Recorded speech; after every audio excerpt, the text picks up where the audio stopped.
a glorious feeling, we're happy again. We'll walk down the lane with a happy refrain and singing, just singing in the rain.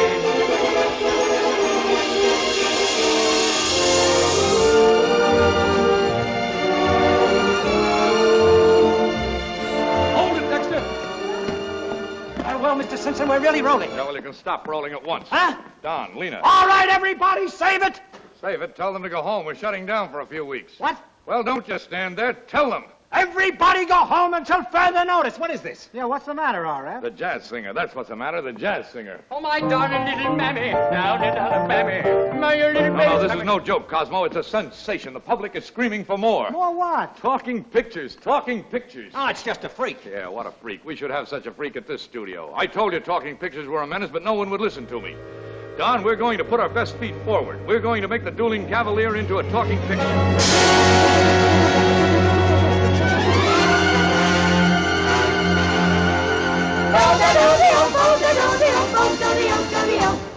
Beautiful girl, you're a lovely picture. You were meant for me. All I do is dream of you the whole night through.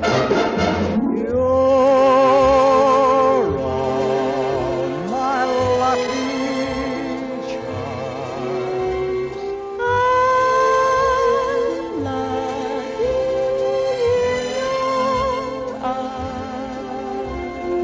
Fit as a fiddle, ready for love. I can jump over the moon up above. Fit as a fiddle and ready for love. I'm singing in the rain, just singing in the rain. Make 'em laugh, make 'em laugh, make 'em laugh. Good morning. Good morning. We've talked the whole night through. Good morning. Good morning to you.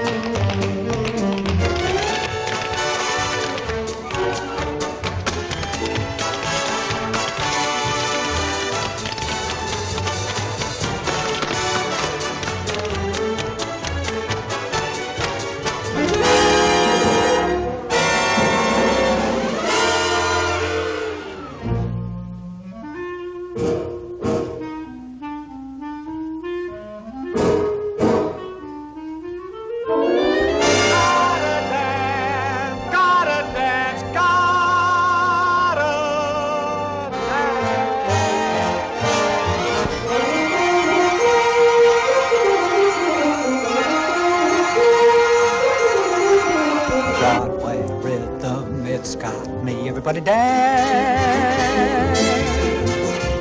Broadway rhythm, it's got me. Everybody dance.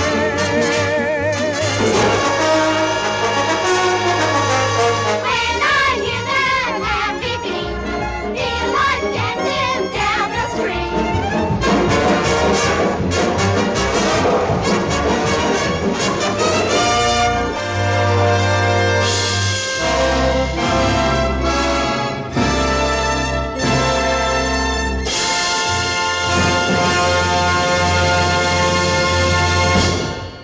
Hello, welcome to Movie Umpers. My name is Bob Sham, My name is Angela. and we've made it out of the spooky season, and it's always, mixed feelings on that. So what is a good counteract to creepy-ass movies? Maybe some of the more joyful, celebratory movies out there. We are doing for November a whole musicals month, which we've dubbed Raise the Curtain and Belt the Chorus. That's right, musicals month, all month long, and the vast majority of it was booked by Angela, who we spent most of our relationship debating on whether or not she likes musicals. And I think she does. But truly, since we've been doing this show, I've been opening up to more different kind of movies that I haven't seen before.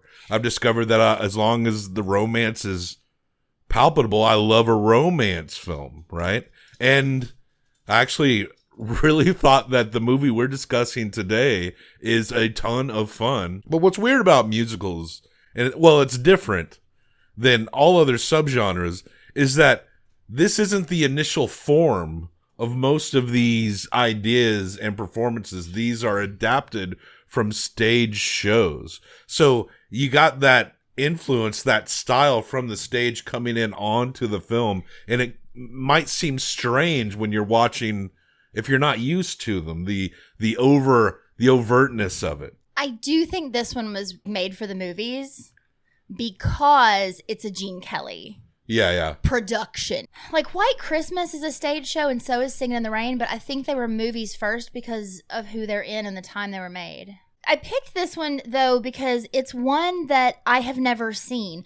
There was a big chunk of my life where I thought I didn't like old musicals, classic musicals. I thought they were cheesy. I might prefer them.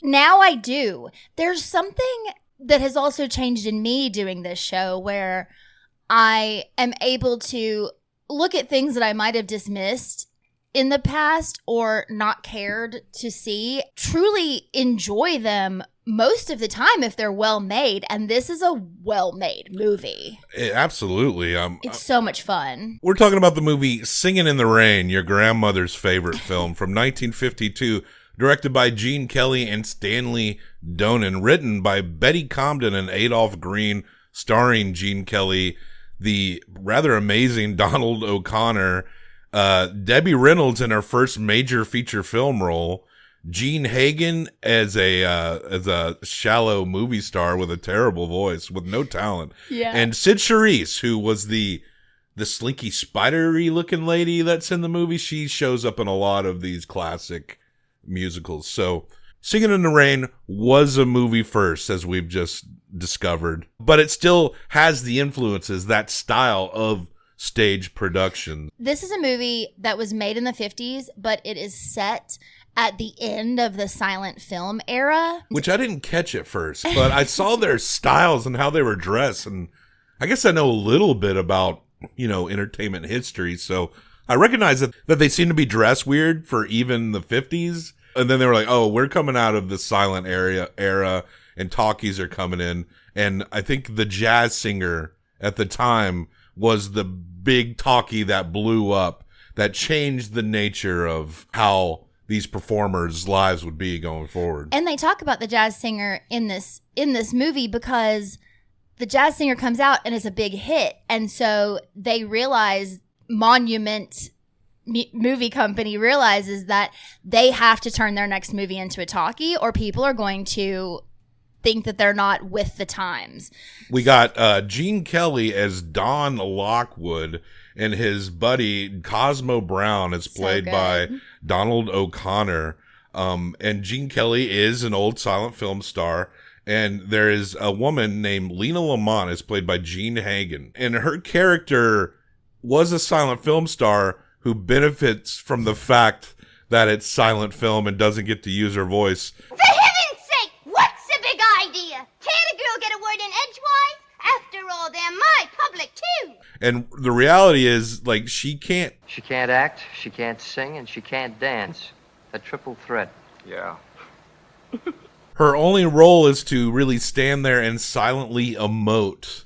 But as the talkies are coming up, she may have a hard time transitioning, but she's still presented as a big star, so the studios are going to attempt to adapt her. Lina, you're a beautiful woman. Audiences think you've got a voice to match. The studio's got to keep their stars from looking ridiculous at any cost. No one's got that much money. Lina and the Don character have this manufactured relationship. They're not really together, but they appear to be together for the sake of the tabloids and all that junk.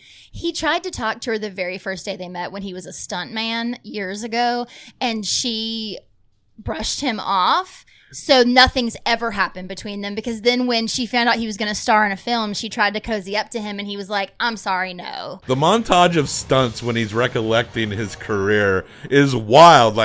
It's an actual stuntman driving off of a cliff and falling into the water just for this one shot. It's just so funny, the things that they do for these bits. And yeah, this is actually a really funny movie as well. It's so funny. And you mentioned it when you were saying the cast, but the character of Cosmo steals every scene he's in. That guy is amazing. He's maybe one of the best like side comedic characters in the history of movies. And he's not just funny, you know. And we kind of see hints of this style when we talked about Jerry Lewis movies, like very expressive stuff.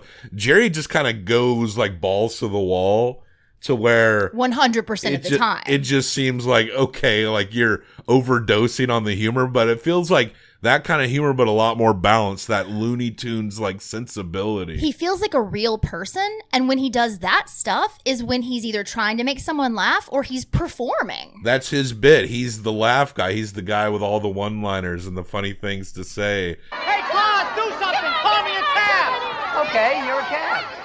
Thanks a lot. And then he sings this song. I mean, there's songs all over the movie. Make him laugh. My dad said, be an actor, my son, but be a comical one. They'll be standing in lines for those old honky-tonk monkey shines. You could study Shakespeare and be quite elite, and you could charm the critics and have nothing to eat.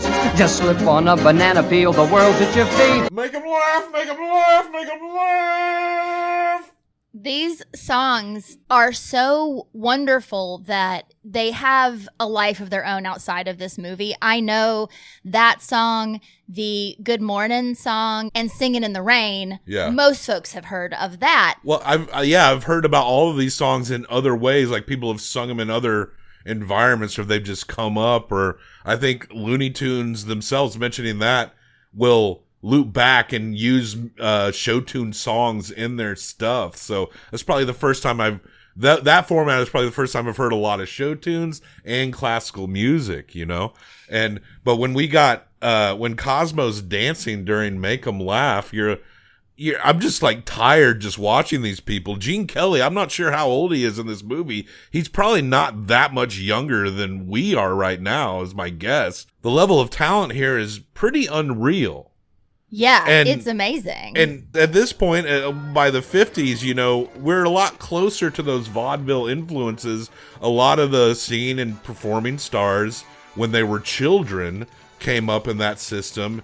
And vaudeville was still a thing. They actually montage, like, the different performing arts, like the vaudeville and the Ziegfeld Follies and stuff, that an influence to this movie directly and to the characters and their history. That's one thing that is kind of lost today. I mean, you got people who sing and dance, but we don't have many of the full package people that we seem to used to have. Exactly. And this movie had so many dance scenes where your favorite thing, you see their entire body the entire time, because now when you cut out the feet, you don't know if they're really dancing the whole time. And also, if they are really dancing, you want to see that. Yeah. And this movie highlights that. Donald O'Connor, you know, we're talking about he's doing the Make 'Em Laugh song, and he's just breathlessly entertaining in every scene he's in. And then he's doing this song, and it's impressive.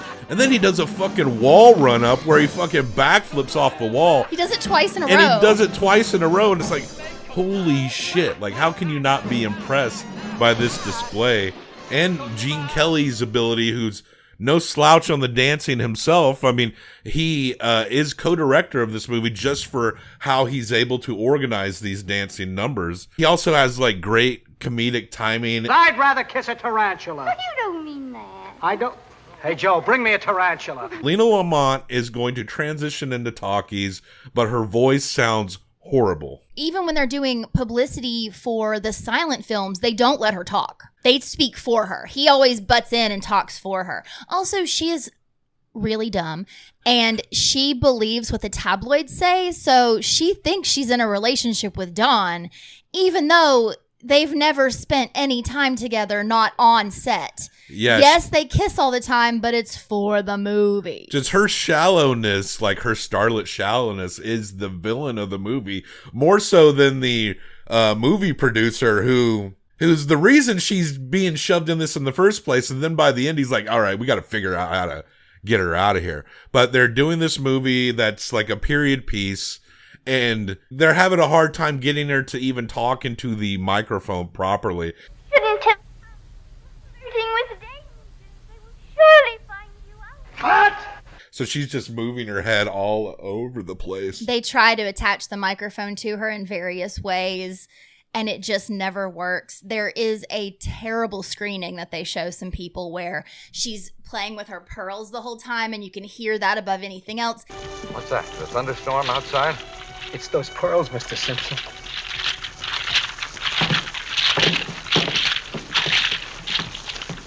I am the noblest lady of the court, second only to the queen.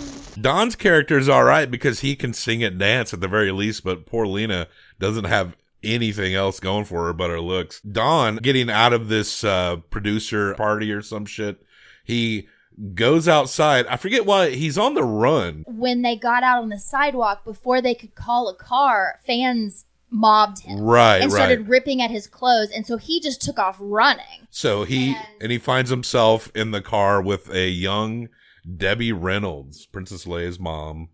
And yeah, she looks like a cherub, like a glowing cherub. And I mean, you can kind of see where the movie's going in terms of who should truly be in the place of the Lina Lamont character.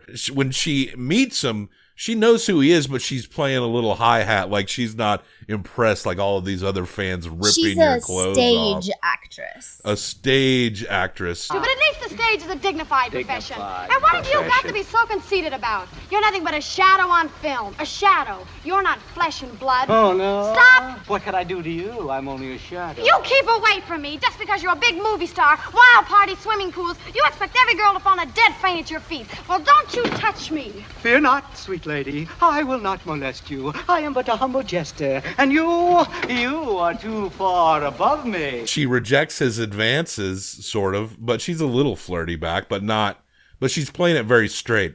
Well, he goes to a party and a cake rolls out, and who pops out of the cake to entertain everyone? The Kathy Selden character is played by Debbie Reynolds. And then we get a musical number there where she knows he's there, so she's dealing with just having been found out, and he's of course going to tease her because, oh, you're not such the hoity-toity actress you thought you were. Well, and he's trying to talk to her while she's performing. He gets in front of her to not let her leave, and then this is when Lina comes up and is jealous because they're chatting, even though she's trying to get past him and just go home. She starts to throw a pie into his face, and he dodges, and it hits Lina in the face, causing Lina to get this poor girl fired. So then Don can't find her for weeks. He's been looking for her, and he can't find her because he's fucking smitten. Who wouldn't be? Yeah, and, in these old movies, the love stories are often just kind of presumed and stacked on. We've seen them work, and we've seen them be like the most maybe uninspired part of a lot of older movies, right? Like, a lot of times it just feels like they're doing it because they're supposed to. And this one, they legitimately have genuine chemistry. And when you do get that real feel of actual romance, it's really refreshing. And you're completely convinced that these two are actually meant to be together just through their capabilities and connection and natural charisma. Their natural charisma also between Don and Cosmo, the best friend, and then once she's incorporated into that group, when she and Don start dating, the three of them together also makes so much sense. Like, they are just all so wonderful and so good at playing off of each other. It's lovely. I should point out, too, cinematography by Harold Rawson, fantastic. And the music by Nacho Herb Brown and Arthur Freed. We should remember to cite the music when we do these musical ones. Absolutely. There are so many people in this movie. Yeah. There are dancers upon dancers. There are entire scenes that aren't happening in reality, so they can be a little crazy and bright and out of this world. And that's, to me, some of the most impressive stuff, because he's trying to explain this amazingly difficult to pull off part he wants to put in the movie, and we watch it, and it's a really long chunk of some of the coolest sets, and it just looks so good. This movie looks so good. They've tried to premiere the movie, and it sucks. I don't know how you avoid final edit on this one. Everyone, you should be able to see that it stinks where you put it on. So after that, they come to the conclusion, or Gene Kelly's character does, Don, that this should actually be a musical, and everyone pretty much agrees with them. They want to cancel the production. The producer's like, we're not fucking making this movie. We're going to start over. We're going to do a talkie. And that's with different people. We can't use Lina. They're trying to decide how they can save the film. And the three of them, Cosmo and Kathy and Dawn, come up with the idea of what if Kathy sings the music and Dawn doesn't want her to. He doesn't want her to do the voice because he doesn't want to get stuck in that position. Right. And he's like, no, you should be singing. And she's like, listen, I'll just do it once. And the producer loves her so much that he's like, listen, you do this and then I'm going to put a fucking rocket on you. Like, you're going to be in your own movies after this is done. And so she does it. But Lina's never allowed to know that it's her because she hates her and is jealous of her. Right. So there's this also dance they kind of do where they don't ever let Kathy in the same room as Lina. Before the big premiere, Dawn and Kathy, they, go through some musical numbers on an empty set, and it's really lovely. And they do pretty much say that they love each other. Mm-hmm. And then you get the titular performance of the movie, and it's pouring rain. And this is a set, right? So they're like pouring sprinklers. They've set up sprinklers all over this set, and it's just pouring down on Gene Kelly as he's singing the song Singin' in the Rain. Let the stormy clouds chase everyone from the place. Come on with the rain, I've a smile on my face. And it's great. And the way he moves and the song itself, and just the fact that he's dancing in actual walk, like, it's impressive in that sense. Like, he's tap dancing. He's tap dancing in water he's using the puddles. Yeah. It's really good. And the song ends when this cop comes up because he's splashing around. And what's up with this cop? Like, I think the cop assumed he was probably drunk and disorderly. I mean, ain't nobody hurting. No one drunk can move like that. I think you still go check on him. I think the cop was like, what's happening here? But Gene Kelly was just like, oh, sorry. And he hands his umbrella to another guy passing. Which was really sweet. But this is a clue that Singin' in the Rain exists within a totalitarian society, not unlike the one we've come to live in now. Mm-hmm. Because that cop would probably execute him on the street. So, leading up to the film release, Lina finds out that Kathy's been doing her voice. Which isn't unusual in Hollywood. Like in White Christmas, Vera Allen was not singing her parts. No, she didn't. She was in that movie because of her dancing, though. Yeah. She's such a great Lina dancer. Doesn't have she just didn't have that singing voice, but she did her own lines. She did all her own dancing. They actually say, Lina can't sing, Lina can't talk, Lina can't dance. She's a triple threat. Which is the opposite, but it's so funny. So she finds out it's Kathy, though. She's cool with someone doing her voice. She's been lip syncing to Kathy doing her voice. But when she realizes that it's her, she decides that she's going to ruin her. And she goes to the producer and she says, listen, I want to keep being in these movies, and you're going to keep putting me in these movies. Except she's talking like, you're going to keep putting me in these movies. Yeah. She tells him that she is going to ruin him if he doesn't keep Kathy on. Kathy's already signed a 5-year contract with this movie studio, because that's what you did back then. Kathy has to only sing for her and never be on the screen herself. So she uses her power to pigeonhole Kathy into her position. Because she also, prior to the premiere, went out, because they were going to do a big media blast the day after the premiere saying that it was Kathy's voice, because they loved her so much and wanted her to be the next big star.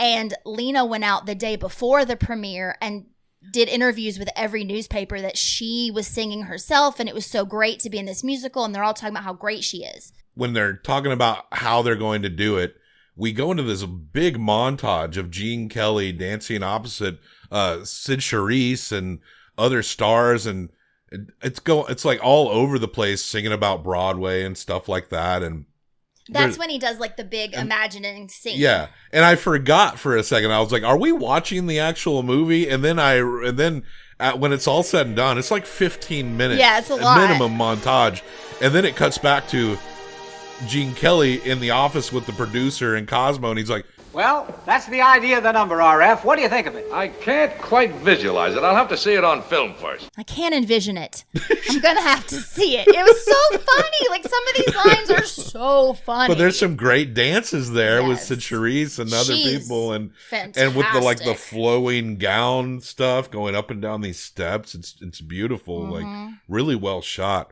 So, yeah, it's time for the premiere of the movie, and the crowd loves it.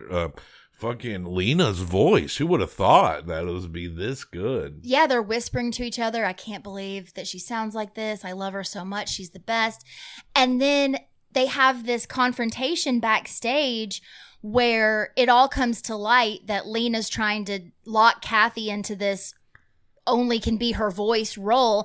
The producer's not into it. He doesn't like the idea. He never did. So he's saying, like, well, there's been some conversation. He feels like he's been backed into a corner. And Lina, with her ego, sabotages herself.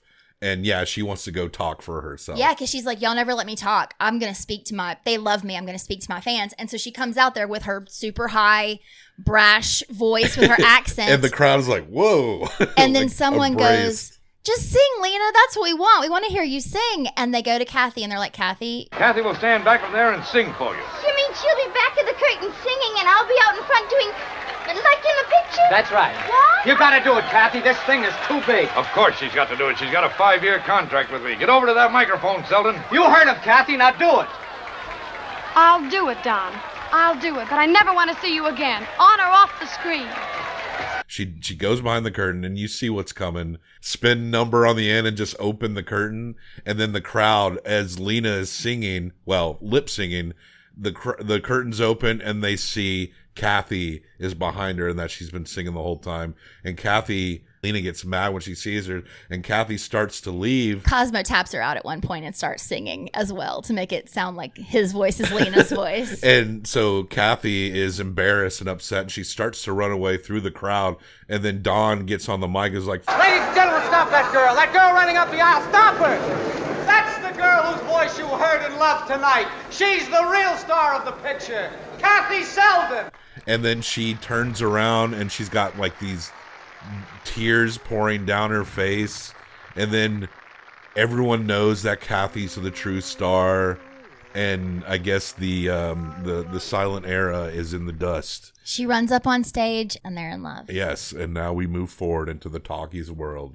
Goodbye, silent films. Plenty more singing and dancing as well. Oh, the Zip girl, who is Lina's friend. She tattled on Dawn or something. She's the one that told him it was Kathy. Yeah. She told her it was Kathy. There! Oh, what did I tell you, Lina? Thanks, Zelda. You're a real pal. I want that girl off the lot at once. She ain't gonna be my voice. Zelda told me everything. Thanks, Zelda. You're a real pal. Oh, anytime, Don. That was Rita Moreno. I did not recognize her, but I love Rita Moreno. Very young. Yeah, I didn't recognize her at all. I was watching for her for a long time, and then I completely forgot.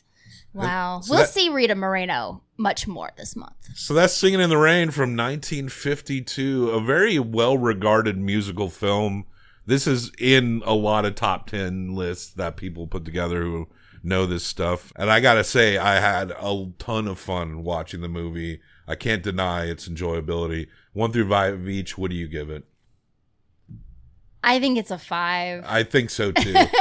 I was genuinely giddy watching this movie. I could not stop giggling. Yeah. It was so lovely. It's fun every as hell. Second of it, and the love was real. The romance was great. The comedy was great. The dancing was off the fucking charts. They're tap dancing. They're doing everything. Yeah, it's so good. Yeah, this is a great film. No doubt about it. If they made this movie today, the budget would be like off the charts. Yeah, it would be like Megalopolis level budgets. It cost $2.5 million and made $7 million, so it doubled its money, and that's not bad for that time. But I think the studios wanted more.